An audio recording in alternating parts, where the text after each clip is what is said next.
Hey everyone, thank you for joining us for our Dark Knight Rises discussion. Pat's back on the show, and it's a really fun one. It did run on the longer side, so I made a game time decision and split the show into two parts. Why? Look, man, it helps get us a little ahead of the game and life a little easier. Fucking sue me.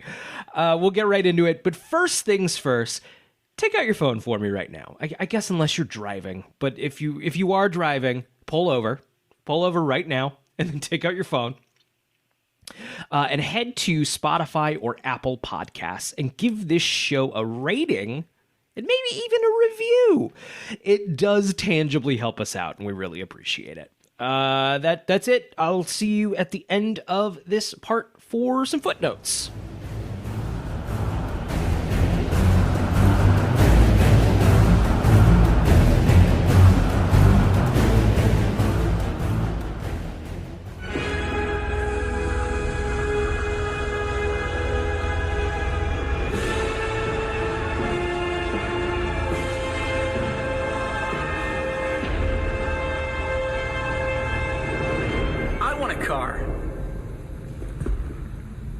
Chicks dig the car. This is why Superman works alone.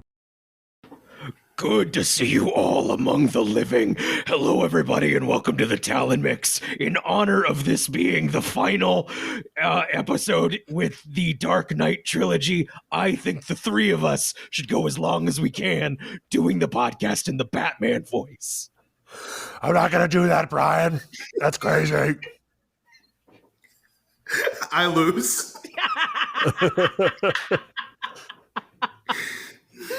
You sounded like a wrestler, Brian. You sounded like I Yours is don't pretty good, have Zach. I don't have yeah, Zach is pretty good at impressions. I'm not. I have I mean, that was a perfectly serviceable Batman voice. I mean, it's just You get it. You get it. You know what Welcome to the you're trying. Talon I'm not Mix. wearing hockey pads. It's normally a Smallville podcast. We've been talking about Batman lately, and spoilers, we continue to talk about Batman this week. Not Smallville. We got it. Get it? Because that's the Batman song, but it's not Smallville anymore. So we, as I mentioned, we've hit the end of Christopher Nolan's The Dark Knight trilogy with The Dark Knight Rises from 2012. We're doing Rises.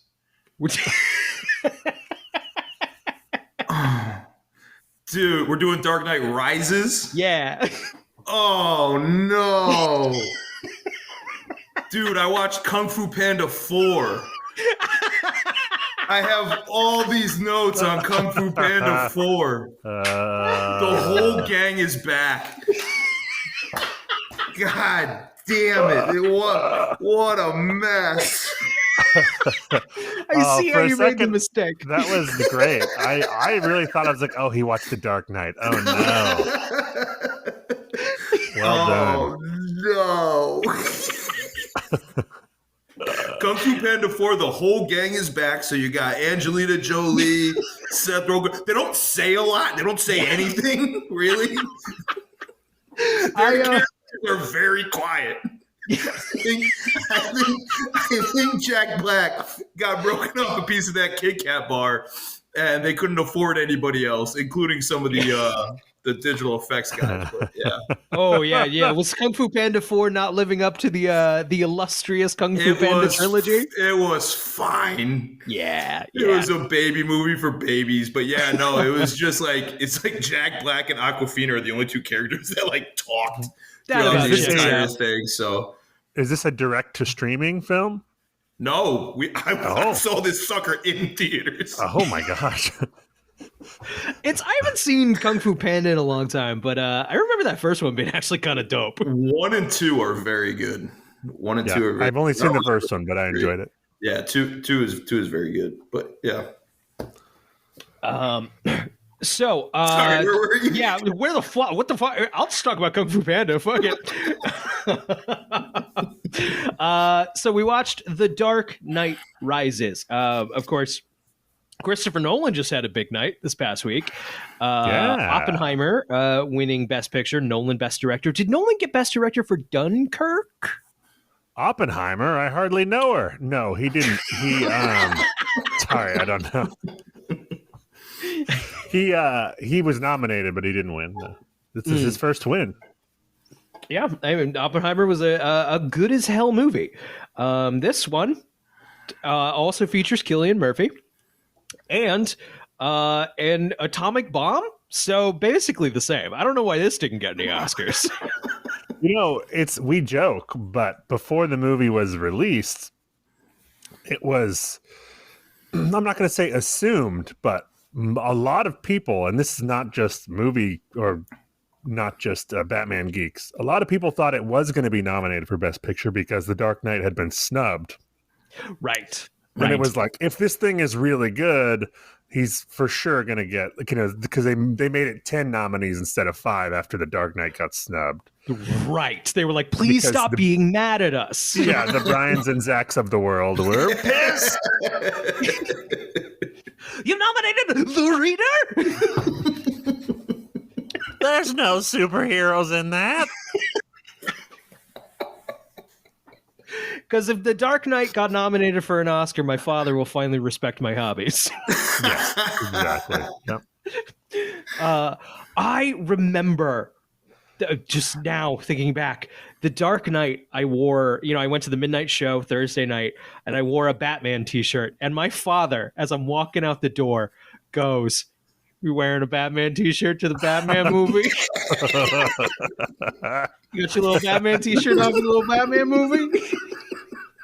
As he's wearing his Jets t-shirt to sit on the couch on a Sunday like a man. But I remember, and it's such a, we talked a whole thing, like, please just take it seriously. I remember, and like for some like a team I'm not on, the success of The Dark Knight, which is like, that means I'm smart and good, and you were all dumb. I'm the smart good one. My dad was like, how was the movie? And then like, was it crowded?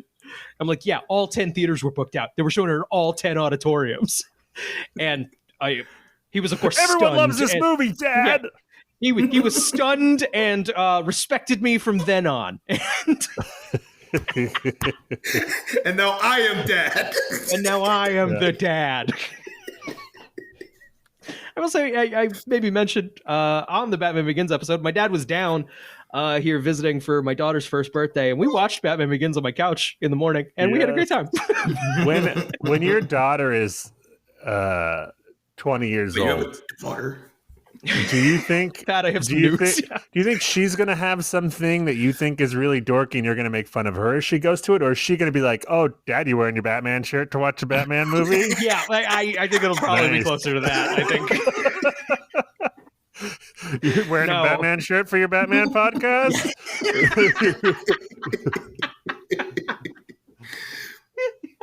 Yeah, you gonna wear your Batman shirts? Talk with your little friend about Yeah. Talk with your little friend about Batman? To talk to your half robot friend? We'll be cyborgs in the future? Yes, yeah. Hopefully. Fingers crossed. You guys think you got 25 more years of this? Hey man, we started with Pat, nobody. Pat, it's not like there's people listening and we've been doing it so far. Yeah. Fantastic.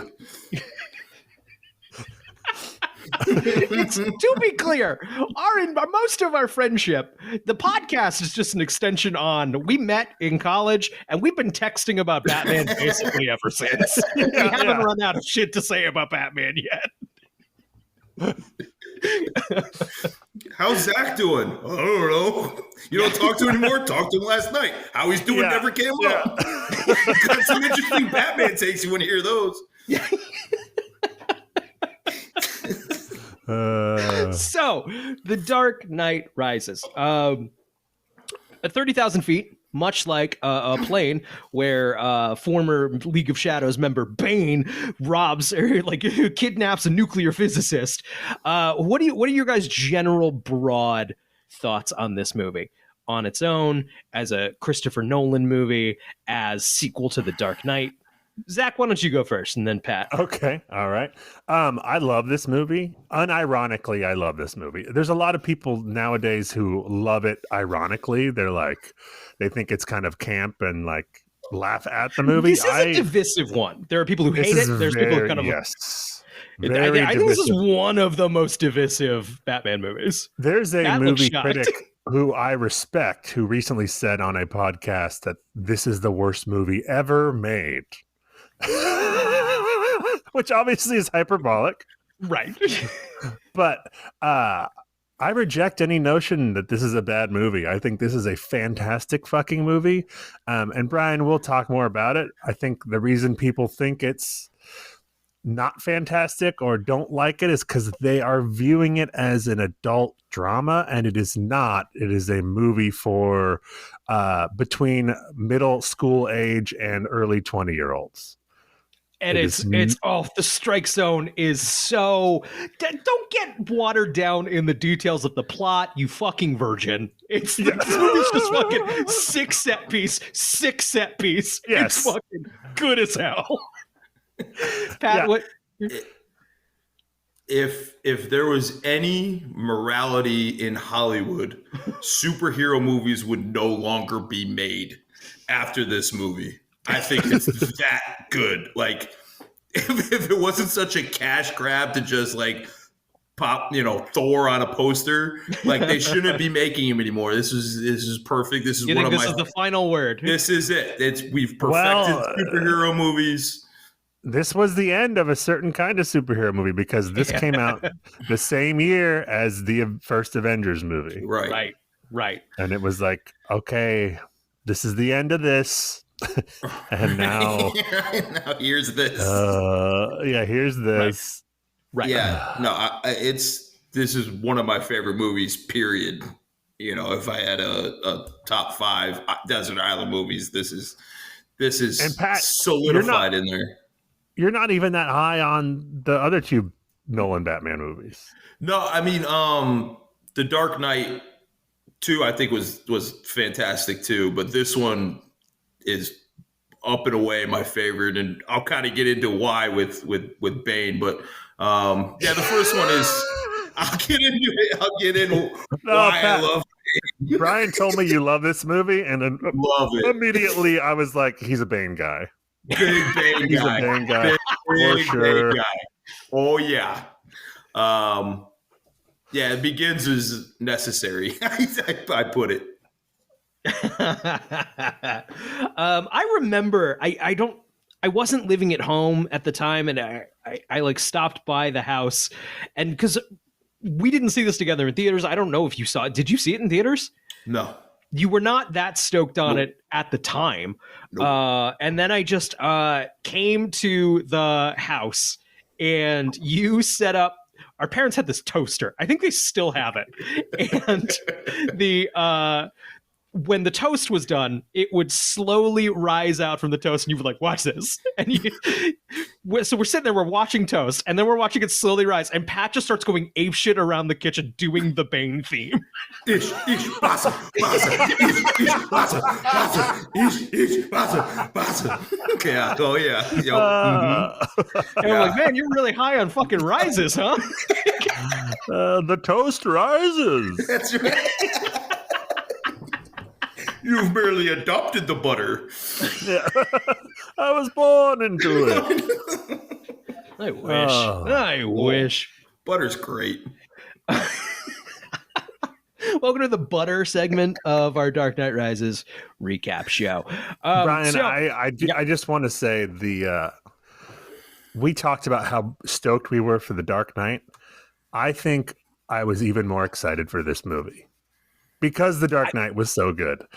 I used to joke that every time I watch the trailer for The Dark Knight Rises, my dick rises, is what I used to say. I remember being excited for it. I remember following it, the whole way. I remember looking forward to it. I remember seeing it. I remember being very excited that night. I remember really liking it. I will say I saw it. I saw it 3 times as opposed to I just saw it every day. the Dark Knight I just didn't stop seeing, to the Pat, our last episode where we talked about the Dark Knight was 3 hours of Zach and I just being like, I've seen this so many times, I don't have fun with it anymore. Like, I can only see the stuff that don't make no sense. I was gonna say it's like the Chris Farley bit of the when he's interviewing people. He's like, Yes. remember when Joker blew up the boat? Was cool. That was cool. Basically what I'm remember when Two-Face? Zach, you described our last episode, which we should have titled "Sorry." It's what did you compared it to the State of the Union? What did you say? It was like Biden's State of the Union. The first 2/3 we were on fire, and then we start sundowning. With the third left. Because we are just, it's like, I don't know, for me, it's like 11 and I'm tired. For you, it's 2 a.m. And we're like, yeah, fuck, we haven't even gotten to the Two-Face yet. Fuck. Long fucking movie. I think this one's even longer. It is, but we're going to stay on track tonight. We're going to stay on track this time. We got bold. And we were like, we don't need the wiki. We need the wiki. Yeah. Oh, the other thing about Kung Fu Panda that I found interesting. Sorry, you're cutting out. So, Dark Knight, obviously a massive hit, and I'm sure Warner Brothers was like, sequel now. And Nolan, I think to everyone's frustration, just all the nerd rage was like, yeah, I'm not really thinking about do another one right now. Which is like, what do you mean it's not all planned out? You haven't planned 10 of these. So he was very coy. Whatever vague plans they'd had for a third one, like I don't think he planned one out in detail, but I think he had ideas. And I from what I've read, it was going to involve Heath Ledger as the Joker, which makes sense. Right. So this tragedy happens. You know, throws that idea. Not only does it throw that idea out the window, but then you're also dealing with this loss and just kind of like, I don't know, it was good and we left it in a really good note. Like, why go back to it? Right. It turns out the answer is lots and lots of money. Warner Brothers just being like, how much money? How much money? We have money. Would you like some of the money? Please, more Batman. We will fund any crazy fucking movie idea you have for the next. Batman fucks a dog. All right, years. whatever. Yeah, no, let's film it on IMAX and make a Dream crazy Heist bad guy. movie. Dream Heist, sure, we'll do Dream Heist. We'll do Long Space movie. Come on. 2009 or 2010. Somewhere in between The Dark Knight and The Dark Knight Rises in 2012, Inception comes out. And I feel like also a huge hit, kind of the big buzz talked about movie that summer. I feel like Nolan's profile shifts from the Batman guy into blossoming into kind of how we know him now as just auteur blockbuster director guy. Yeah. Which I think once again increased expectations on this one in a big way. Yeah, it was the 1-2 punch of The Dark Knight and Inception, because Batman Begins was kind of successful, but then he had The Prestige, which underperformed. Right, which, man, I watched that relatively recently. Great movie. Phenomenal script. One of his best movies. Yeah. It might be numero uno for me. But it underperformed. And then you know, The Dark Knight was a huge hit, and it's like, will his next non-Batman project be a hit? We'll see. And it was gigantic. That was nominated for Best Picture. Right. I forgot about that. Talk about a movie that you have some questions upon repeat viewings. Not a movie I've been anxious to revisit. Gotta say, you know, I saw it a bunch of times when it came out and like, you know, I kind of get it. Yeah. It's a lot of we're still explaining how this works with like 5 minutes left in the movie. Right. Every now and again, it does feel like Nolan has to like pause and this is it happens at Dark Knight. It happens in Inception. It happens here. He has to like pause the movie and step out on the screen like, okay, so the dreams have layers. Yeah. And you gotta like, okay, I guess I didn't explain that really well, but bear with me. Okay, I got a PowerPoint. Except it's Leonardo he's DiCaprio. like, pause. You guys understand the bomb will go off. Explode. Either way. Right? Have we said that enough times? Yeah.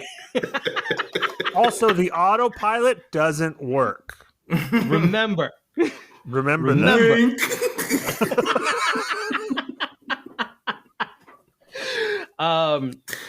Is there? It's that said, he jumps back in. They make this movie. It's the dream team back together once again. Feister shooting it. Goyer breaks it down. Jonathan Nolan writes it with Christopher Nolan. Let's see here. We get some new people on board. We get Joseph Gordon-Levitt, Anne Hathaway. We'll talk more about them as they come up. I remember people being excited around Joseph Gordon-Levitt being casted. A lot of wondering, would he be the recast for the Joker? Would he be? I remember that was taken seriously. Which of course not. We were just dumb. No. We were so dumb. There was talk around the Riddler being a major focus of this movie. Leo DiCaprio. Because no one gives a shit about the Riddler. They're just like, he's kind of like the Joker, so you can just do the Riddler, right? Yeah. Jim Carrey didn't want to reprise his role. Yeah, right. I'm sure he would have been happy with that bit. I bet Jim Carrey had a number. Yeah. I think this is one of those where I assume there were a lot of people who wanted to be involved in this one. Yes. And we of course had Tom Hardy as Bane, and I'm trying to think. I didn't find much in pre-production. It's weird when we kind of like to talk about the production of the movie. Batman has a story. Batman Returns has a story. It's another one. The machine is well oiled by this point, making a trilogy of movies. Nolan was saying he didn't know if he would come back unless he could find a really good story. And I think what finally made him interested in doing it was he read A Tale of Two Cities and was like, maybe I could do that kind of in the Batman movie. And the studio was like, yeah, sure, fine, fuck, whatever. Here, just go. You just put Christian Bale in that dumb fucking outfit and you fucking record. It could have been a fucking handheld camera. You put him in that fucking costume. Imagine these days a movie as successful as The Dark Knight, and we don't get a sequel until 4 years later. No. Marvel is putting out they're not anymore, but like they were putting out like 5 movies a year. Like, don't you dare fucking think about anything else. Yeah. Even if they're negative thoughts, you're going to be thinking about us. Still there's been 4 Kung Fu Pandas in the past 4 years.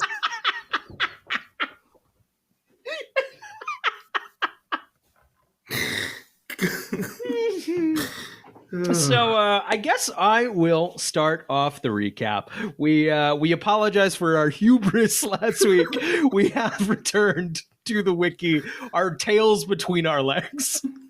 I will say I did try to write my own this week. I was gonna be like, I'm gonna write my own recap. I'm gonna take this next step, put a little more effort in, gonna come up with our own recap. I got halfway through. I got a third of the way through and I went, fuck this. I'm doing homework.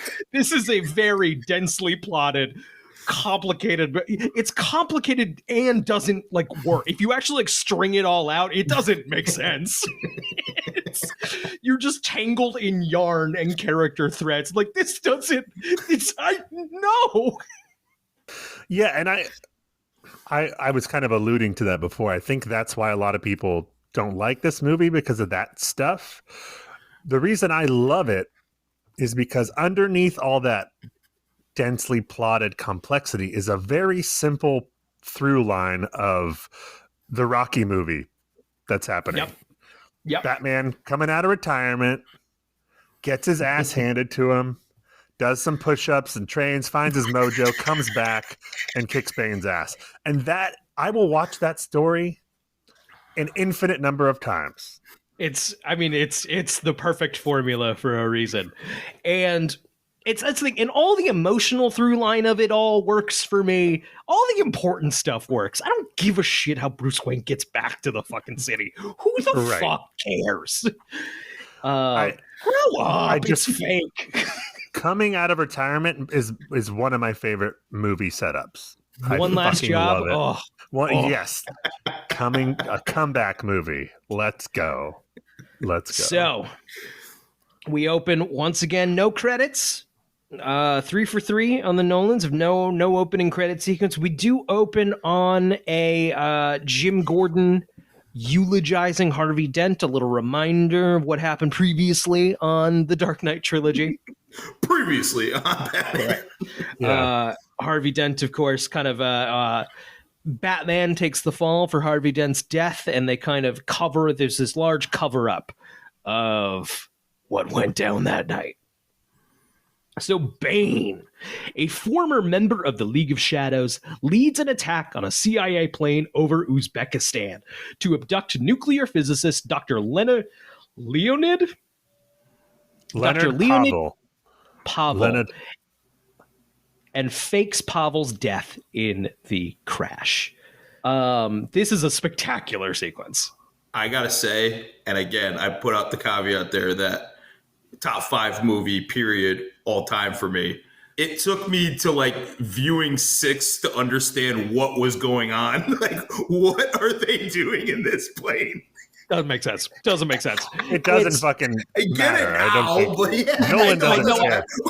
This is so cool. Right. It was like the plane got the other plane and now the wings are off the plane. Like, that is Nolan's kind of thing of like, if I just make this loud enough and big enough, you won't give a shit. And you know what? He's right. I don't. Right. He's concerned with moments. Do the moments land? And whatever plot machinations I have to perform in order for the moment to work, I don't give a fuck about how much sense it makes. And he's right. Like it makes you like, he's like, no, you're gonna watch this 2 or 3 times. Yeah. It's I'll have had your money by the time you figure out it doesn't make any fucking sense. Nolan has talked basically, he's more concerned with a vibe.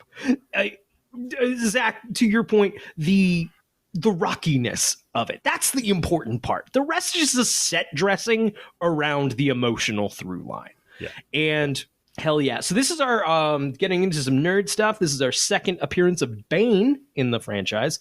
Bane, of course, previously appeared in Batman and Robin. Radically different. This is much closer to his comic counterpart. He was Poison Ivy's henchman in Batman and Robin. Let's see here. We've Bane traditionally in the comics, of course, wears a luchador mask. That is not the case here. It's sort of we learn what it does later, but it is a large apparatus over his face that does evoke. If you look at pictures of Bane from the comics, it does. You see what they're going for. Yeah. Well, also. They both, in the comic, Bane grew up in a prison too, right? I am actually not sure, but that makes sense. I'm pretty sure that's from the comic. Although it turns out that he did it in this movie. Spoiler alert. Spoiler alert. One thing I... Oh, go ahead, Brent. No, if you have a continued thought there, I'm changing trajectory a little bit. I'll go. I was just gonna say this. We're good at this. We're really podcasting. Good at this. I was just going to say the opening is very much a James Bond opening. I mean, that's the whole vibe of it. This one was also... If this movie was just a James Bond movie, no one would give a fuck about any of this shit not making sense. No one would give a fuck. No one would be like, that doesn't make sense. Yeah, right. It was like, yeah. This opening was also released in IMAX like 6 months before the movie came out. Although I didn't see it because I wanted to... save the surprise for myself, but the reception of Bane's voice was so negative, not because of his take on the character, but because of the audio was indecipherable in that first IMAX. Which is the beginning. This is what I wanted to talk about. This is the beginning of a career Nolan issue, bugaboo. Yes. thing that will haunt the rest of his career. He can't make out what anyone's saying in his movies. Yes. Shut up, nerd. Watch this plane explode. It is. Who cares what The he plane said? explodes, you fucking virgin. He was clearly annoyed that he had to go back and redo all the ADR for Bane's lines, because I imagine the studio made him. They were like, no one can understand what the fuck he's saying. He actually insists they did not do additional ADR. He still maintains that to this day. Something's different though. I did see it in IMAX. Fucking inscrutable. Well, you can find that. You can find the IMAX version on YouTube. I've seen it. It's different. It's different. Maybe he used different takes that they had already done. Yeah, but they're not the same line readings. It's not the same line. Oh, interesting. Interesting. Yeah. So what's interesting about Nolan is Nolan doesn't. He has said Tenet was the other one that was like very famous for like no one knows what anyone in this movie is saying. Yeah, it's Interstellar also. It's funny that he's so insistent on it. And part of me is like, fuck yeah, he's right. Dialogue doesn't matter. Stop being a baby. If you pay attention to the fucking movie, you can you pick up the important vibes. I am in the dialogue doesn't matter that much camp. You can make that argument with certain movies, not with movies like fucking Tenet. I did not like Tenet. It's where you don't know it. You don't know what the fuck is going on, even with the dialogue, but you need that like somewhat so you can understand somewhat what's going on. Without that, gobbledygook. Gobbledygook. Yes, I reject this notion, because if the dialogue didn't matter, then you wouldn't need to have the dialogue. Right. So there's also an element of he's a very big fan of IMAX, loves large format, I will say there are like 6 IMAX, real true IMAX theaters in the country. So there are like 6 theaters where apparently his movies sound great because that's what he's mixed for.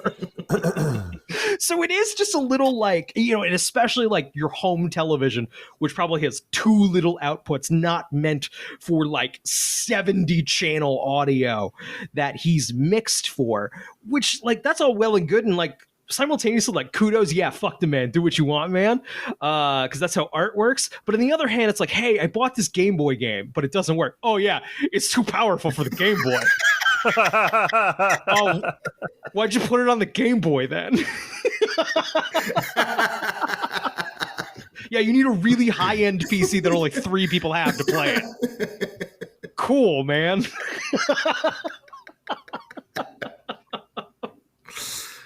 So I'm of 2 minds on it, but should we talk about the Tom Hardy choice, the Bane voice? I mean, good a time as any.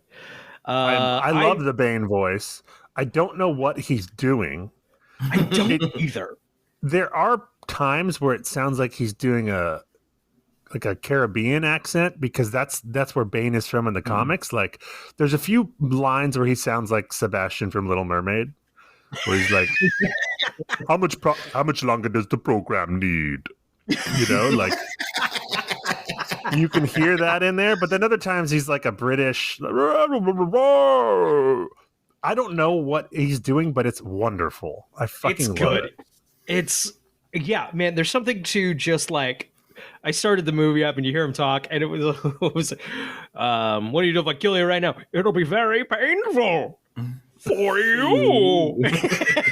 How much less enjoyable would this movie be if he just used a normal voice? No, and that's the thing. It just adds this texture to like, what the hell's this guy's deal? Yeah. And also, it's a Batman movie. Like that. What? You're a villain in a Batman movie. You have the green fucking light to just go for it. Here's some scenery. Please chew away. Yes, delicious. Also, we've padded this whole place like it's a room for a toddler. Put it all in your mouth. I really appreciate how they make Tom Hardy look huge in this movie. Yes. Yo, He that's my He's favorite part. he's obviously yoked, but he's not a tall man. He's I think a short man. So they film it, obviously they cast a lot of short guys to be his henchmen, and then they give him like lifts, and then they're always doing it at an angle, but it works because you totally buy it. And it's only when you're really looking closely that you're like, oh, he's not. Yeah, not that big. Like movie magic, man. Love it. They make Tom Cruise look like a normal height all the time. All you need is just a real short girl who's 30 years too young for him. This was my first introduction to Tom Hardy. It was the first time I ever heard of him. Whoa. And since like after that, they're like, yeah, that's the guy who played Bane. I'm like, no, it's not. That was a fucking freak, man. That was huge. What are you talking about? It was like Brock Lesnar. This guy's yeah, right. What are we talking about? That huge dude, not some fucking actor guy who's like, yeah, suck dicks, I'm an actor.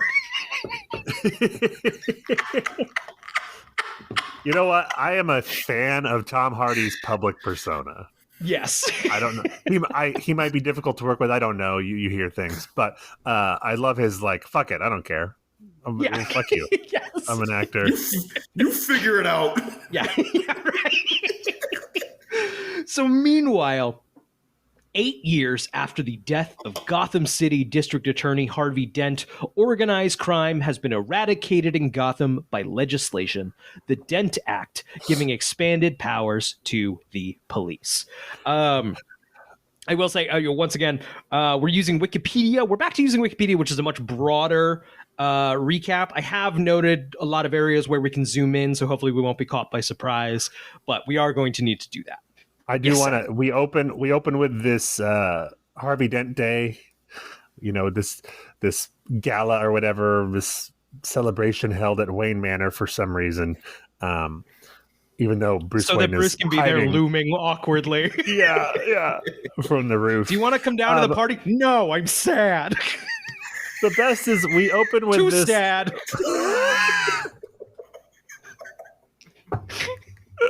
I'm just going to loom. Don't mind me looming spookily over your party. Too sad to join you. I'm going to use this cane for 8 years, even though apparently all I needed was a knee brace. And I could kick concrete out of walls. Have a pretty lady bring me my supper while I loom here on my balcony. I'm going to shoot an arrow at her. So we open with this speech from Gordon where he goes, I have a speech here telling the truth about Harvey Dent, but maybe now's not the right time. And he puts it away. And no one in the audience is like, what? Hey, sorry. Can you read that speech? Hey, what'd you just tuck into your pocket? Hey, Jim, what'd you tuck into your pocket? Yeah. What do you mean the truth about we don't have the truth? And what made you think before that the party in honor of this guy was the right time? Like before you came in, it's like, yeah, this is what I'm gonna drop this on everybody. Yeah, just like a tweet thread would be fine, Jim. Just a fucking thread on Twitter. Twitter was a thing, real popular at the time. Would have been the perfect place to be like, I got news about Harvey Dent. Thread. This isn't a news story. Like no one came to him after. The mayor wasn't like, hey, what the fuck were you talking about before when you said the truth about Harvey Dent? Nothing. I'm sad. You're making a lot of people nervous. So it was really just a personal beef that Gordon had with him. It wasn't like he did anything like real bad. I mean, he did try to kill his kid, but it's like in terms of like the greater public, he murdered a few people. He murdered a couple people. Like he got half his face burned off. Shit happens, man. Come on. Yes. Get over it. It's been 8 years. Get over it. We're all over it. Get over it. We also learned that so Bruce is not in good shape because he's looming and sad over the party. Like, I'm not coming down. Jim Gordon, we learn the wife took the kids to Cleveland. So Gordon's worse for wear. No one's in like a good spot having, after the events of The Dark Knight. I will say, I think this is as good a place as any. It's interesting here that the Dent Act gives the police expanded powers, and that helped them clean up Gotham City, which is an interesting spot, I think, to talk about the politics of this movie. We touched upon it a little bit last time, but that in that 3-hour mess, who knows what the fuck we said. But basically, it's interesting. There's a lot of readings on this movie, and a lot of them lean not generously, thinking this is a very conservative movie and a very conservative trilogy. And it is interesting because he does throw a lot of stuff at the wall, and it is a little like, yeah, under a certain, like, if you squint and if you look at it a certain way, it is like, yeah. And this movie was called Fascist in one of the reviews I read. Yep. Yeah.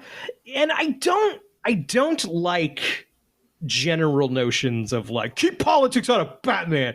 Batman shouldn't have everything is sorry, art is inherently political. It's politics feed into our world. We make art in conversation with our world. Everything is political. Sorry. That said, Nolan had a statement about it that I do think is interesting. Quoting Nolan here. I've had many conversations with people who have seen the film the other way around. We throw a lot of things against the wall to see if it sticks. We put a lot of interesting questions in the air, but that's simply backdrop for the story. What we're trying to do is show the cracks of society, show the conflicts that somebody would try to wedge open. We're going to get wildly different interpretation of what the film is supporting and not supporting, but it's not doing any of those things. It's just telling a story. If you're saying, have you made a film that's supposed to be criticizing Occupy Wall Street movement? Well, obviously that's not true. And I think it's right. I don't think he's thinking of it on that level. I think that said, there is the death of the author, like kind of authorial intent sort of goes away once you introduce something to the public. I think what happens is superhero stories, Batman stories in particular, are inherently somewhat fascist. Yeah. Yeah. They're about vigilantes taking the law into their own hands because bureaucracy is fucking everything up. Right? It's Dirty Harry. It's Dirty Harry. Yes. And he does his best to make it interesting and throw all this shit at the wall. But I think at the end of the day, if you're telling a story in this milieu, chances are you're going to rub up against some of that shit. Yeah, it's an inevitability. So this is kind of where so we're looking for a spot to put it's why I've said around why I love Bane so much to it. Of the Joker was just want to watch the world burn, classic good guy versus bad guy. Where I love the Bane character so much is that Bane thinks he's right, and absolutely when you zoom out from everything of this.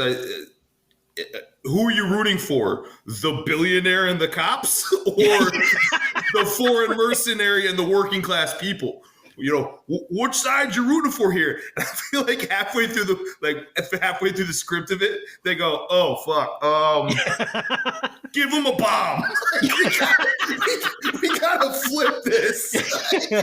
Well, that's where the reading of it as kind of a conservative movie comes into play, because Bane is a populist who's stoking all these passions in the revolutionary, liberal-minded, us poor people, and he's using them to overthrow the government. And thankfully, Batman will save the day with an army of cops. The billionaire Batman. Yes. It's hard to take any pro-cop stuff seriously in a franchise where every single cop except for two guys is a bumbling idiot. Right? We've got Bane. All the cops into the sewers. Every single one. Has there ever been a more incompetent fictional police force than the Gotham PD? Send everyone. No, they can only ever send every cop to something. Yeah. Like during that chase, the chase with Bane and Batman, Bane breaks off and they're like, what do we do? I don't know, send some people after Bane and some people after Batman, maybe? No. Well, everyone after Batman. Honey, you can't, like, fucking Daryl is getting out of bed. Honey, you can't just answer the phone every time. You have to have a work life. Sorry, the commish just saw Batman. Now I gotta go in so somebody can bumblingly chase Batman and so we can fly over us with his fucking plane. When you're in a chase, I feel like, you know, it's diminishing returns at some point with that amount of cars. It's like 100 cars is way harder to chase a guy than 50. You know, I don't know. There's only so much room on the road. Also, there is no faster way to get people on any sort of agenda than impede traffic. The cops are all filled with fucking cops chasing Batman. Now I'm fucking stuck here in this. Fuck this. I'm doing crime now. I like that Bane guy.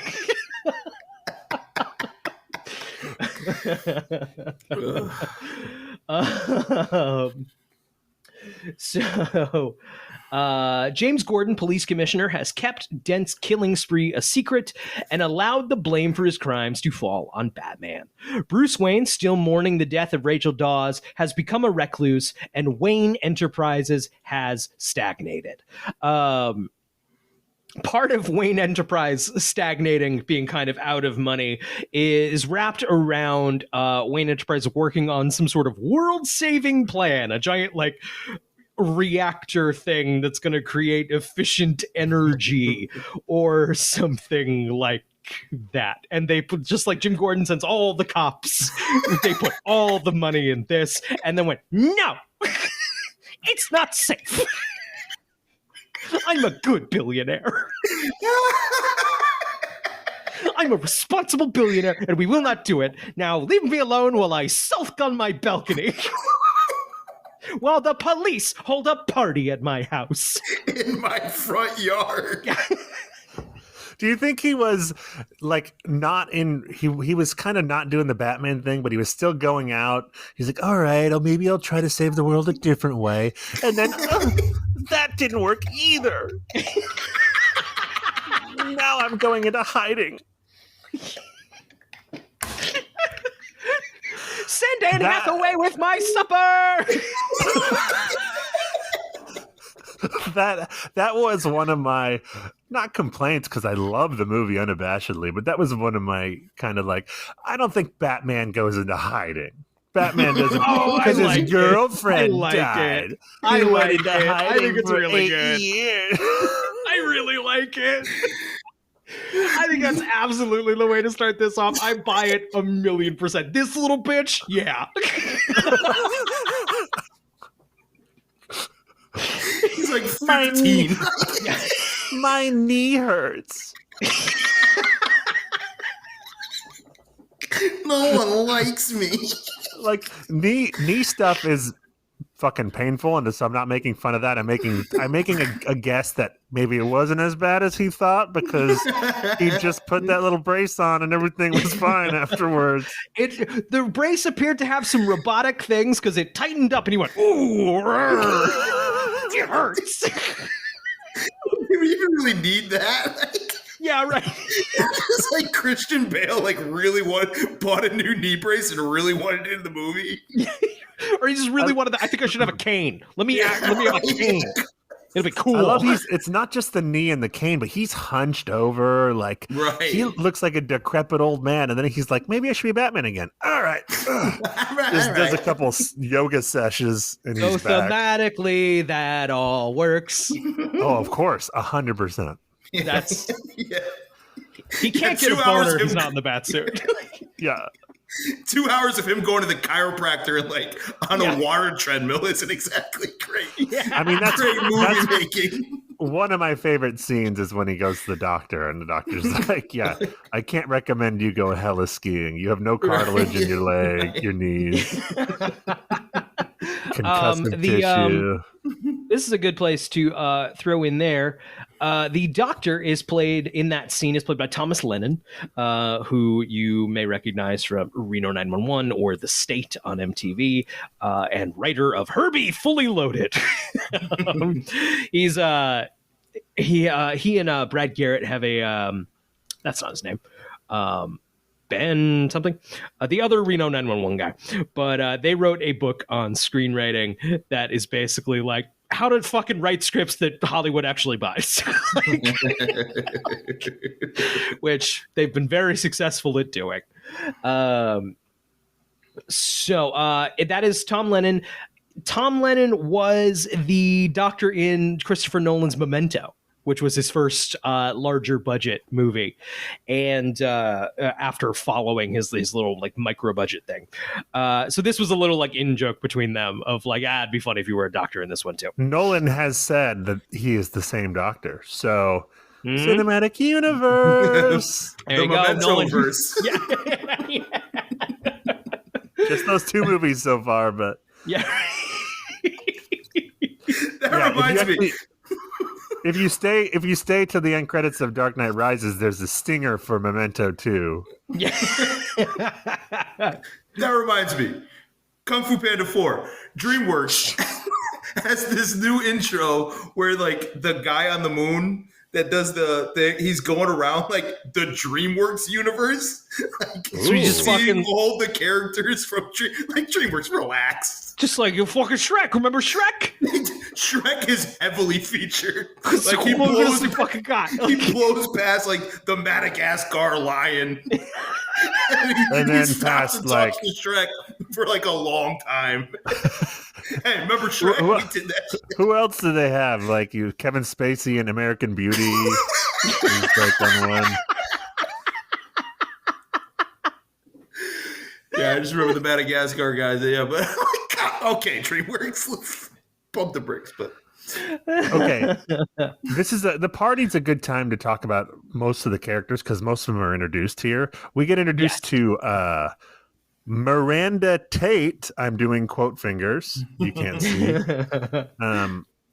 Can I reveal the twist so we can talk about Please it? do. Please do. The third act twist. She turns out to be Talia al Ghul, who is Ra's al Ghul's daughter. I want to say, if you try to map out Talia's master plan from the beginning of the movie while you're watching it, it's headache inducing. I remember as a kid watching like a James Bond movie, like one of the Pierce Brosnan ones, and it like just being like, man, I must be dumb. I don't understand how these big plots work. And I think that's on me. I think I deep down might be stupid. I might be too stupid for not realizing like, no, this doesn't make sense, Bri. No. No. You're thinking too hard. Talia al Ghul is deep undercover, my man. a wink, a wink.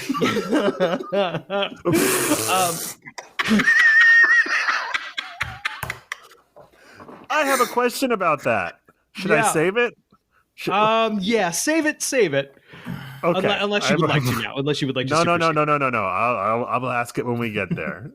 So I remember, first off, Talia al Ghul, I forget the Miranda Tate, of course, quote unquote. This is Marianne Cotillard. This was like a big, like, ooh, some prestige casting here. We got, Nolan's pulling we're getting all the fancy actors, which he's been doing this entire franchise to legitimize his fucking silly Batman movies. I got real actors. Please see it. And I remember the internet immediately being like, Talia al Ghul. And just the entire, like, no. Yeah, and that was the whole. It was the whole con thing from Star Trek Into Darkness, where it's like, just admit it, and then we can just relax. No, it's not. The hoops you have to jump through when it's like, no, we know. Yeah, no. obviously. Like, Talia al Ghul, the only people who know what that means or care can guess that that's what's happening. so everyone who knows who Talia al Ghul is knew, and no one else gave a shit. Like what that means. No one knew who the fuck what that was. It's not like they named her Shmalia Shmal Ghul. Well, like, Ra's al Ghul was a B-list Batman villain himself. His daughter is Right. like, you know. Right. It's she's become a much larger, I mean, this movie probably didn't hurt in that she's become a much larger part of the story. In current Batman canon, she and Bruce Wayne have had a child. Damian Wayne is the current Robin. I believe I haven't read Batman in a very long time, but I believe he's still the current Robin. And Damian Wayne, that character, is going to be making his live action debut in James Gunn's new rebooted DC universe, to which Zach just died. Zach slumped over and died at the very notion of it.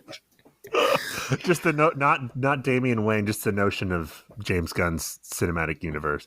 The idea that we're starting a new comic cinematic universe at this point is so depressing to me.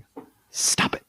So like it's like the whole thing is like, this is fucking bad and shabby and confusing, and like how these things all connect, and it's stupid and not worth even putting the time into. And they've got a Batman franchise, the Robert Pattinson Batman franchise, which is just a good standalone Batman movie. And they're going to make another standalone Batman movie. But also they're going to make this other Batman movie. And that's going to go great. Everyone's going to fucking vibe with that. Because this movie's going to stay separate because they're good. I just feel like they made this decision to restart the cinematic universe before last year happened and all the superhero movies have underperformed. Yeah. I don't know, man. I think we should just go back to making Batman and Superman movies. Warner Brothers. Yep. We brought Michael Keaton in to The Flash. Will you go? No, we're not doing it. No, don't care. Don't give a fuck. And I liked that movie. Yeah, you and me both. I think we were the ones. To its core, but I liked it.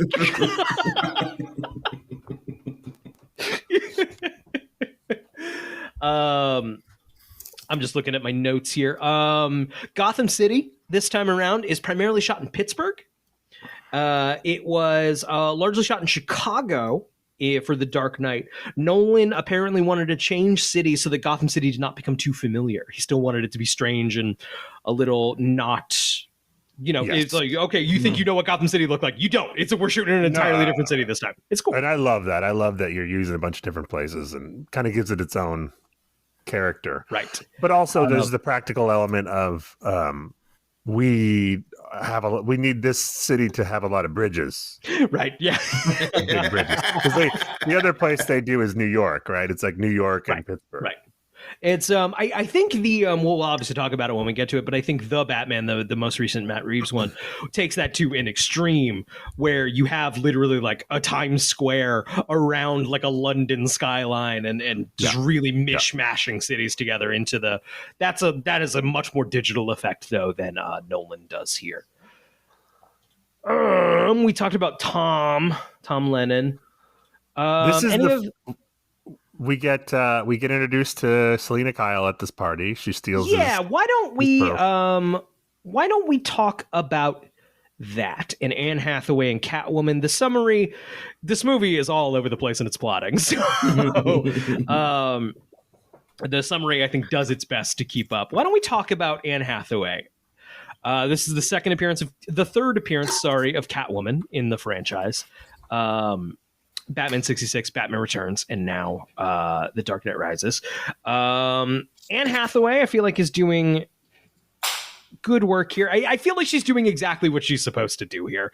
Be a good actress. Do Catwoman.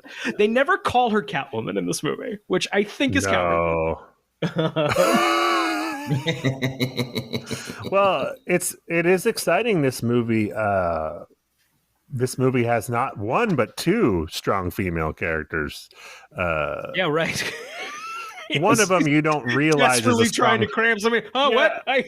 at the last second. Fuck, we're only gonna have one playing card worth of female characters.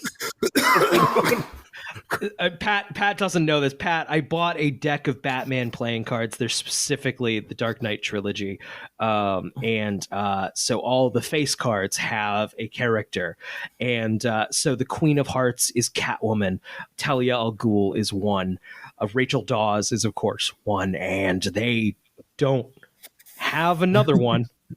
So the other one, the fourth queen is Martha Wayne.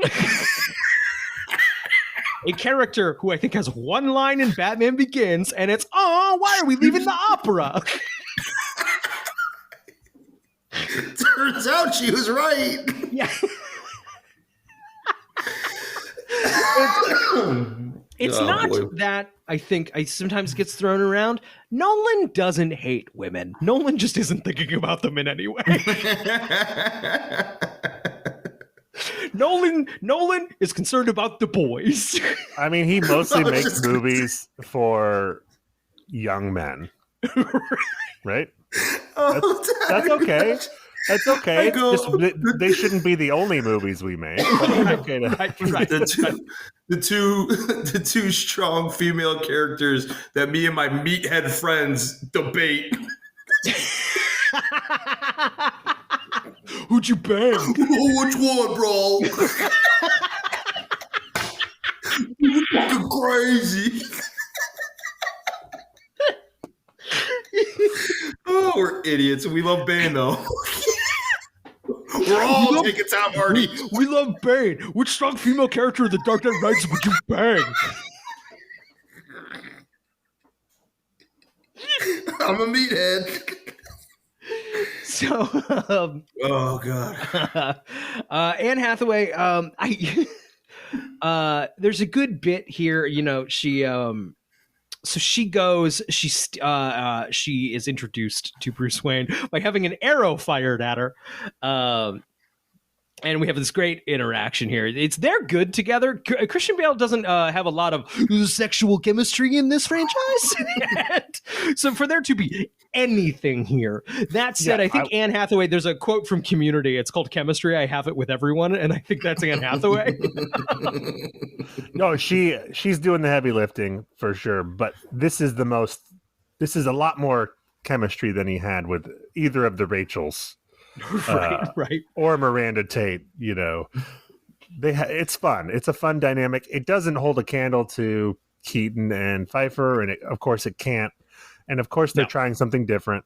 So, but it mostly works and it's fun. I like her take on the character, Cat Burglar. Who was auditioned? Was her Jessica great Biel, question. Olivia Wilde? Who else?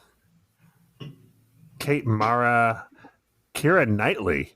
I don't think so. All probably would have been fun. I do think like Anne Hathaway's the one to get, right? Like if Anne Hathaway will do it, I don't. Hathaway didn't have to read. I bet, you know. No, she has a screen test with Christian Bale you can watch online, and it's hilarious because for another movie he has a big beard, so he's in the Batman costume, but he's just got a big beard.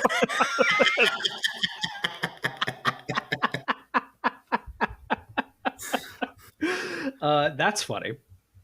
So I do like the scene here where Bruce points out that she is wearing his mother's pearls, and she kind of drops the "I'm so sorry, I didn't mean to." Like, and he's just like the first like, "Oops." Yeah. It's really good. Yeah, it's awesome. really good. Awesome. We reveal though she seemed to be more. It's Bruce has a line about like, "You got it out of a safe that I was told was uncrackable." To which I think her response is, "Oh, well, I didn't know it was uncrackable." Right. Yeah, no one told me. Yeah. Really, really good stuff here. I think it's Hathaway is consistently like, she's not a real person in this movie. It's very, I'm the sexy cat. Every line read is sexy cat burglar. Like, but yeah, it it's is. She knows what movie she's in, man. And this is a movie for 11-year-olds. It's yeah. It's a feature, not a bug. Any other thoughts on Anne Hathaway before I move on? Plenty, but go ahead. Stop it. That's the last one. I promise that's the last one. Down, boy, down. Go ahead. Some very sensitive people listen to this show. And they're gonna yell at me. I don't care. Bane enlists businessman John Daggett to buy Bruce's fingerprints. Cat burglar Selena Kyle steals Bruce's prints from Wayne Manor for Daggett, but he double-crosses her, and she alerts the police, who pursue Bane and Daggett's henchmen into the sewers while Kyle flees. A lot going on there. That encompasses like 6 scenes that all just strummed out for that sentence. Yeah. I mean, we skip over the introduction of Robin John Blake, his full name. Of course. He's Played up by next. Joe He's up Gordon-Levitt. next. Okay, Why don't we do that? The henchmen capture Gordon and take him to Bane, but he escapes and is found by Officer John Blake, an orphan who has deduced Bruce's secret identity and persuades him to resume his vigilantism. I think this is a fun role. I think it's a fun character. I think Nolan is very interested in reincorporating elements from Batman Begins here, really making sure to thread it and bookend the story here, where Batman is a symbol. Bruce Wayne himself doesn't matter for Batman. A friend of the cops who will send the army of cops to stop the bad guys. Joseph Gordon-Levitt was on a real hot streak here that has since kind of cooled. I miss him though. I like him. He was flirting with A-lister at this point. He's given his all in this movie. He does his best to sell every little monologue that Nolan makes him read. Yeah. Let's talk about the here's how I know you're Batman monologue. Yes, I was taking notes on previously in the movie, and I think I missed that. I wasn't paying as much attention to this. Oh, this is where he first shows up to Wayne Manor and is like, I know you're Batman because when I was a young man at the boys' home, you came in and I could tell in your eyes that you were Batman. Basically, is what he says. I knew. No. What? I was going to say, not even one. Nuh-uh. Also, let's do some math here. How old do you think Joe Gordon-Levitt is in this movie? He looks his actual age of like late 20s, early 30s. Right. I think he's probably older than that in real life. But let's say he's supposed to be 28. This movie takes place 8 years after The Dark Knight. Right. So, like, if you're generous. Okay, so in Batman Begins, he has his 30th birthday. Dark Knight takes place roughly 10 months after Batman Begins, and then this is 8 years after The Dark Knight. So he's 38 years old. 39 maybe. Yes, so let's say it's been 9 years since Batman Begins, which is when he first became Batman. Mm-hmm. So how old was Joseph Gordon-Levitt at this boys' home when Bruce Wayne showed up as Batman? So Joseph Gordon-Levitt is playing 23 here, right? Is that what? Right. Which, like, he's a beat cop, and like that's a lower usually position. That's a starting position. Sure. For a police officer. Yeah, and stress ages you, right? Yeah, that's it. You beat a beat cop in Gotham City, man. Don't. So Bane attacks the Gotham Stock Exchange and uses Bruce's fingerprints to verify a series of fraudulent transactions, leaving Bruce bankrupt. This seems like a at some point here in this little fingerprint chase, Selena Kyle has gotten Bruce's fingerprints from the safe. She has sold them in exchange for the blank slate, a thing that sounds ridiculous immediately. The clean slate, which they have. That's it. What's the guy's name? Fantastic actor who plays Daggett. I do not know his name, but he was that guy for me. Yes, but he is he's very amazing. good. But they have him read some of the cringiest exposition about the clean slate. She's like got him on the ground, and he's like, "Oh, you mean the clean slate? The thing where you can punch in someone's name and date of birth, and then it entirely erases them from any known database." She's like, "Yeah, we both know what it is. Too good to be true." It's like a permanent record for elementary school kids. Yeah, right. Yeah. And then he's like, it's just like, "You're lying. That's not true." And it was like, "The company, I bought them. They were. It was nothing." But he nails it. It's great. Yes. So the clean slate. That's the kind of dialogue Rachel Dawes gets. Hey, Maggie, can we have you come back for one scene for this new movie? We need you. You left a video before you died talking about something called the clean slate. Could you shoot that for us? Could you just, yeah. So this is the sort of the very modern interpretation of Catwoman, where Catwoman is not so much a Batman villain, but a hesitant ally. You know, a more Catwoman now in modern times is more of an anti-hero than someone who is the main villain of a Batman movie. Even in Batman Returns, kind of took that. She had her own goals. So they have a little fight scene together. And if I had a larger point there, it's gone. Well, no guns. Before we get to anything and it further, pays off great later. We get the Batman's whole return, which is like very exciting. That is my next sentence. Yes, straight out of the comic book, The Dark Knight Returns. When he first makes his first return and screeches past the cops, and they're like, "You're in for a treat tonight." I think that's from the comic, if I remember correctly. And this is where, okay, so Bane and his people attack the Gotham Stock Exchange. They're going to take a hard drive, and they take some guys on a motorcycle. Like, I don't quite get the plan here. That stuff doesn't matter. What matters is you see fucking Batman come in his fucking motorcycle and the lights are going out above him and the cops are like, "Who is that?" They're like, "Batman's back," and he's got like a fucking stun gun. He shoots the guy and falls off the motorcycle and the cops shoots him and then he goes, "Sorry," and Batman goes, and he gets back on his motorcycle and he goes, and like, yeah, it fucking rules. This movie fucking is sick as shit.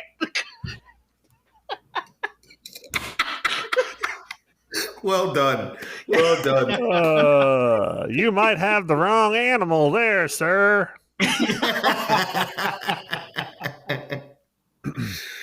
Oh, my goodness. It's fantastic. And Brian just left, so now we need to vamp about Batman.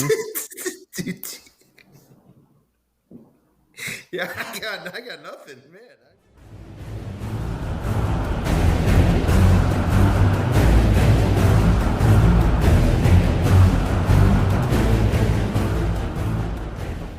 Too far from after Batman comes back. Before that, there's something I love where Bruce Wayne's like, I'm hearing about this guy Bane. Alfred, you want to look into it? And then Alfred, I guess, goes on Bane Wikipedia and is like, "Hey, yeah, I looked into it, and here's this secret mercenary's whole backstory." I guess he called some of his old buddies from Burma. Yeah, right. His old mercenary buddies, and got the lowdown. Alfred's coming up in the recap, but this seems like a good a time as any. Alfred spends maybe the first third of this movie speech. Alfred comes in, little monologue. Alfred goes, little monologue. Because he's going to go away. So it's like, we got to get our Michael Caine while we have him. We got to super condense those good Michael Caine moments, which is just like little glassy eyed, like, "I love you, boy." No one does the exposition quite as well as him. There's a pit in another part of the world. In an ancient part of the world. Yeah, where men are thrown to suffer and die. But sometimes a man rises. But you could apparently walk here from there. Right. And it's about it's in Brooklyn. It's in the Polish section of Brooklyn.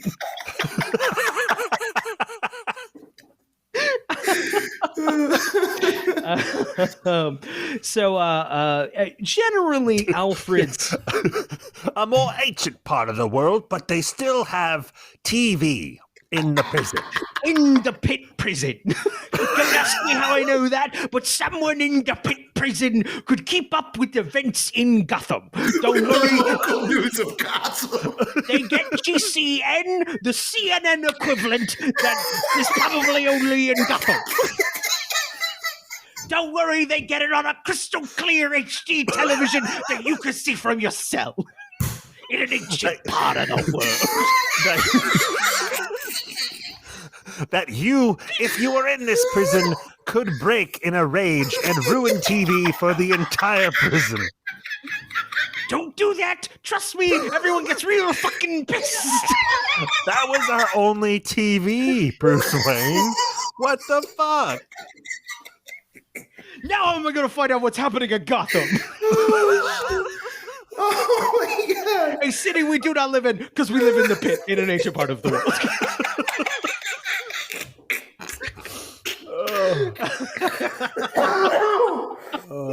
Oh my god. Oh my god. So, Alfred's sort of emotional arc here, not arc or drive he's putting on Bruce's arc here is Alfred is basically saying, like, man, you gotta get the fuck out of here. You just hang out in this fucking shitty city and you wallow and you gotta fucking go. Well, he's like, you gotta get out of the house. And then he's like, okay, you're right. I'll go do Batman stuff again. Alfred's like, no, that's not what I meant. No, the crazy thing? No, that's not what I fucking meant, dude. He's like, I should have said this when we had the first conversation about you becoming Batman. I meant go to a fucking inclusive resort and meet a girl, you fucking freak. You mean the thing the doctor told you specifically not to do? The doctor was very clear. He said, don't become Batman. I know he said parasailing, but you know what he fucking meant. You know what he fucking meant. He was in Memento, dude. There's even a line here, though, of and this will, of course, play back later.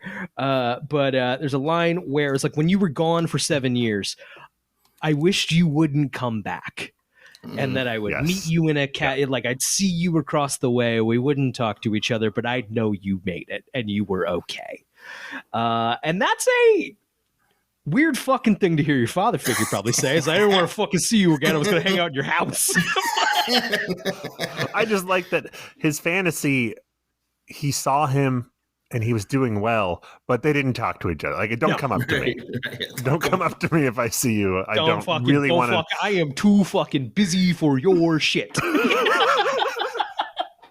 I am in Paris. I am hanging out. I am having a nice time. I don't want to have my whole day derailed by some guy I used to know. Yeah. You I don't caused need the me update. nothing but stress. Yeah. I owe you nothing. I am a paid employee. I leave my work at work. The one time I get to take a vacation a year. Bang, there you are. I'm not saying it's good to see. It's just when we hang out, I feel like I'm working. Yeah.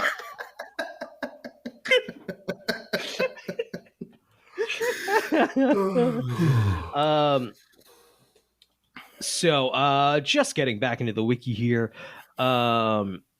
Batman resurfaces to pursue Bane's henchmen. The bat suit here, it looks very similar to the Dark Knight bat suit. I read today that they didn't make any alterations from the Dark Knight. Oh, interesting. then it must have been the same case in The Dark Knight. 110 individual pieces for that fucking bat suit. So that took hours to get into probably every So time. he can move, though. So he can move. Right. We've come a long way from Michael Keaton saying, I'll do Batman Returns, but you put a fucking zipper on that back suit so I can pee. Michael Keaton going, I'm Batman. I'm going to get you. Zach is Sorry, full I'm doing shoulder moving. Yes, I'm doing robotic We love movements. visual bits on this audio podcast.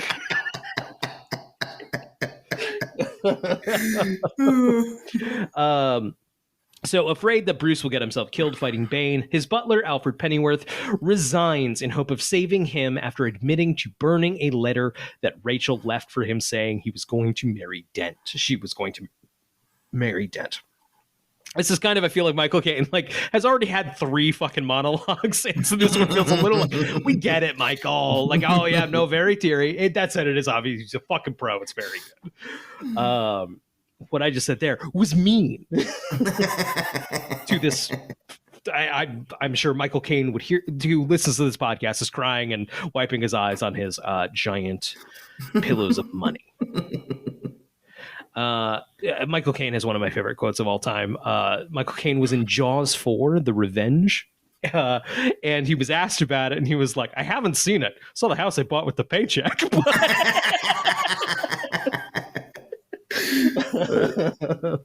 That's awesome. So Bane expands his operations and kills Daggett while Bruce Wayne Enterprises' new CEO, Miranda Tate. Bruce Wayne and his new... Shoddily written here, Wiki. Thank you for writing our whole show for us.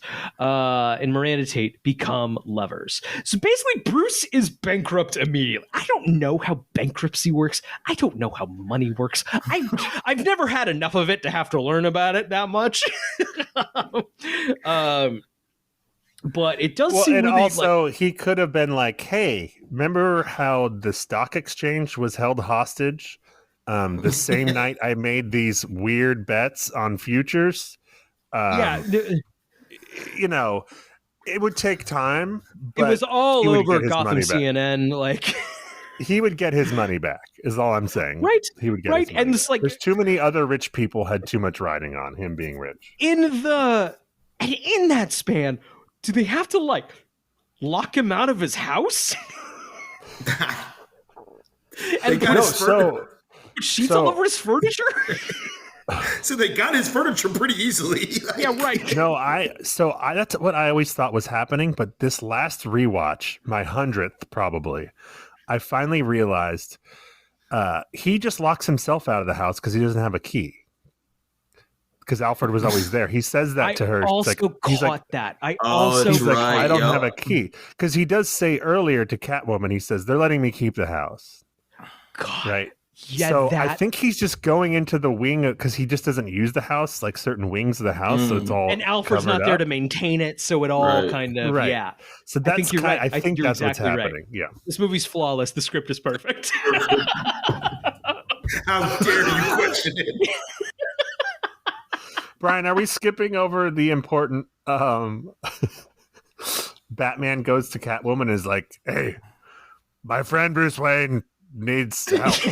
I do not have that. Now's the time. Now is the time. It's fully like, hey, I gotta know what you're doing with Bruce Wayne's fingerprints. And she's not like, because you're Bruce Wayne? No, gotta go.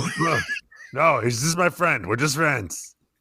Have you been calling to Joseph Gordon-Levitt? Which she can't ask why, because you're Bruce Wayne, because apparently Batman works under movie cop rules where anyone asks, are you Batman? He just goes, oh, fuck, yeah. You have to, if someone asks you, are you Batman? You have to answer honestly if you're Batman.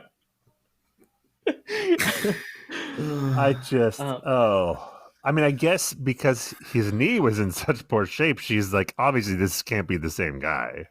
That's a good point. That's a good point.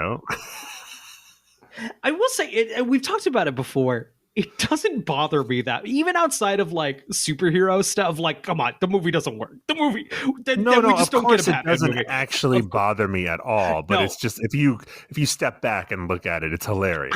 What I'm saying is, even outside of that, of course, I don't know if I'd fucking notice. Maybe I'm dumb. No, I don't think you would notice you, Brian, but I think if you were Catwoman and you robbed a guy named Bruce Wayne and then Batman showed up and was like, I need Bruce Wayne's stuff back. You'd be like, wait a second. Hold on. Only me and Bruce Wayne knew that stuff got stolen. We're friends. We're friends. He We called sure me. love liquids. Press buttons. You really We like hang out, that? we eat pizza, we play Xbox. You I also really like love that how- stuff. Just got WWE 2K24. It's pretty fun. I love how dedicated this Batman is to the bit, because when she disappears and no one else is around, he's still in the Batman voice. So that's what that's like.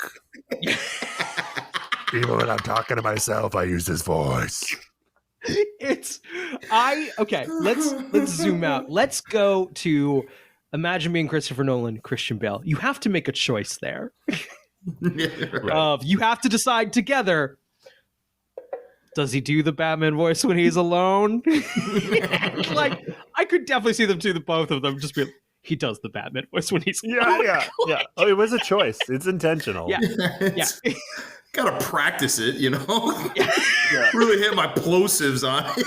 Yeah, right. Well, it's the whole practice like you play thing. If you start doing your normal voice when you're in the bat suit, you're gonna do it at the wrong moment. You know, you gotta always be. It's also just the integrity of the thing. Yeah. A method. No, you see, the spandex squeeze my testicles in a certain way. That makes me talk this way when I'm in the suit. It's not a personal choice.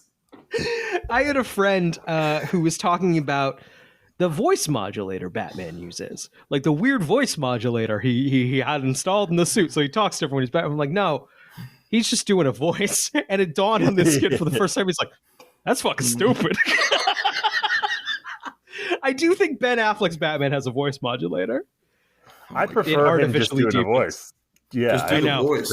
I know. to the modulator. I'll throw it out there. Least of my problems with that movie.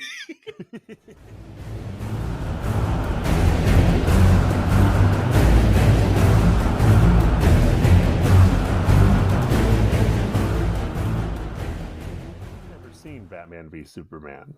No, never have. No intentions to see it either. It's Smart. not. That's a smart good. decision. It's really not good. Yeah. It's not to like. I've heard.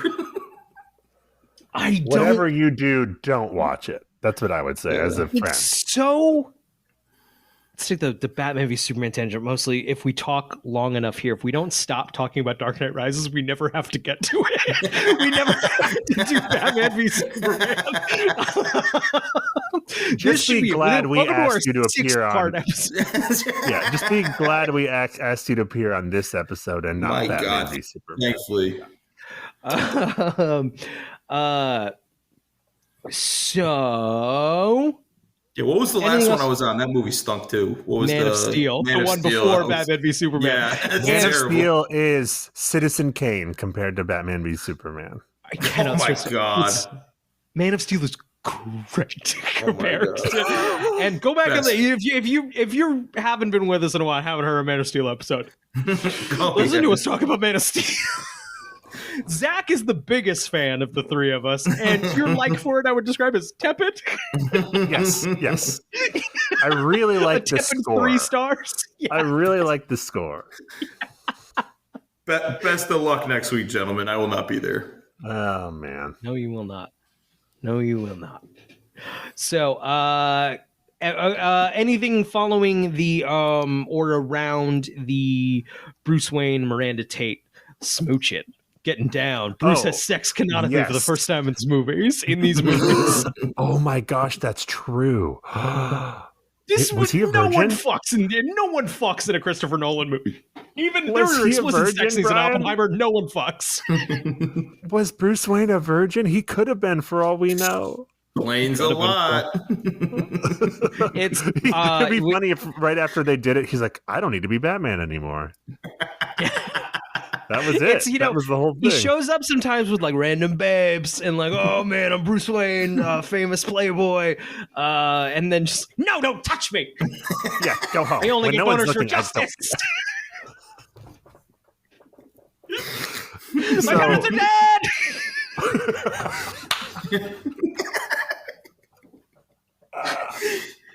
Yeah, he can't have ladies over at night. He's got to work. He works the night shift. Yeah, right.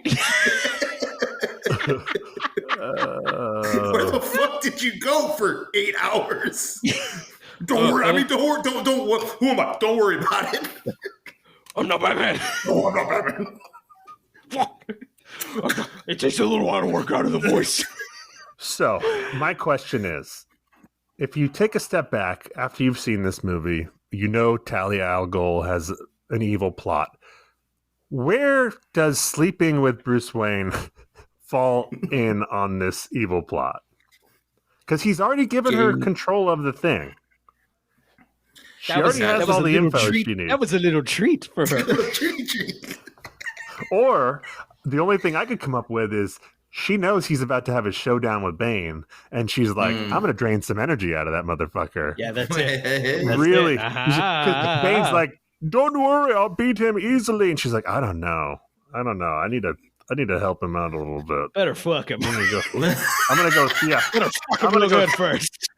I'm gonna go 3 rounds. Bearskin run fireplace. I'm helping. Bruce Wayne's like doing well in the fight, and then he's like, "Oh man, I slept on the floor last night. Fuck. Oh, I got a kink in my. Damn it. You know what else would have helped his chances in the fight with Bane? If he didn't climb that 1,000-foot bridge tower before his fight, just so he could stand there and look like Batman. Fuck, why the fuck did I fucking do? Jesus. God, you did it fucking again, no way Bruce. up God, there. good Yeah. fucking job. Let's go look spooky. I don't even look spooky in these movies. I won't look spooky until Robert Pattinson plays me. In the other movies, he's atop a building or something, so you could be like, oh, he's swinging from building to building, maybe, or something. He's out on a bridge, just on the top of this tower, just like, figured I'd come up here and look at stuff before my big fight with Bane. Well, how else was no one going to show the scar? Huh? Huh? The what? Do you not know about that? The scar. The Miranda Tate, or she has the League of Shadows logo. Oh, yeah. I thought you were talking about climbing the bridge. I was like... No. I was back to your original point. Sure, yeah. That's a good point. Know? So Kyle... Gotta have a bang. That's it. So Kyle, Catwoman, agrees to take Batman to Bane, but instead leads him into a trap under Wayne Tower. Bane gloats that he intends to accomplish Ra's al Ghul's mission to destroy Gotham City before he cripples Batman during combat. This is, of course, the famous breaking Batman's back over the knee. That's the famous Nightfall storyline. Bane is infamous, like, that's the motherfucker who broke Batman's back! In the comics, that led to a long, like, it kind of took Batman out of commission for a year, I think, in the comics, and a bunch of other Batmen kind of, I'm mixing up with Death of Superman. A guy named Azrael took over as Batman, and the storyline there was he was being Batman, but he was fucked up about it. So Batman had to come back, eventually heal up, and just be like, stop being all fucked up, Batman. Yeah. I'm the real Batman who's just sad. This Bane v Batman fight, to me, is the centerpiece of the movie. Yes. I love this sequence so fucking much. It's so good. It's really good. It's essentially, talk about world wrestling. You know, you might as well have the announcer, Batman's going for the flashbang. It's like... It's so fucking good. First of all, I love when he first gets in the trap and he's like, Mr. Wayne. And then you see the look on Catwoman's face like, oh, fuck. Oh, that's you? Fucking freak. You're about to get fucking destroyed, old man. It's so good. And then Batman gets his ass kicked like you wouldn't believe. He has never in any of the movies seemed more like a man in a silly costume than when he's getting the shit kicked out of him by Bane. Right. And Yes. I think it's kind of powerful because you got 2.5 movies of him as this like unbeatable figure, and then he's like screaming in pain as he just like gets the shit kicked out of him. I don't know. It really affected me when I watched it the first time. I remember It's being good. like, oh. It's really, really good. And I knew it was going to happen because I knew the Bane story, but I was still like, oh no, this is terrible.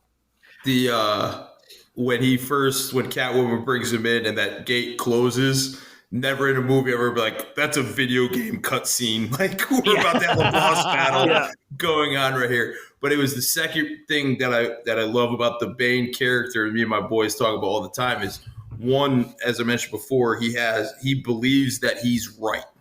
He's doing this for a moral reason that the Joker wasn't. Joker just want to watch the world burn. This is the first time that Batman's facing somebody who has a moral feeling and matches him physically. Sure. And at this point is better than him physically. Sure. That's a great point. That has to break. That's what breaks Batman, is that, of course, his back, but his psyche of, no, I just beat the shit out of everybody I fight against. That is the first time he fought somebody who's physically better than he is. It's I have ideals, and also I can kick the shit out of you. That's why the weakness combination, my kryptonite. Someone who's real good at punching. My one weakness, punching. Real good punches from a real strong guy. Because like if the Joker and Batman fought each other, like Batman's gonna kick this shit. Joker's not a fist fighter. Like right. Joker even says that at the end of the last movie. He's like, you didn't think I would risk the battle for the.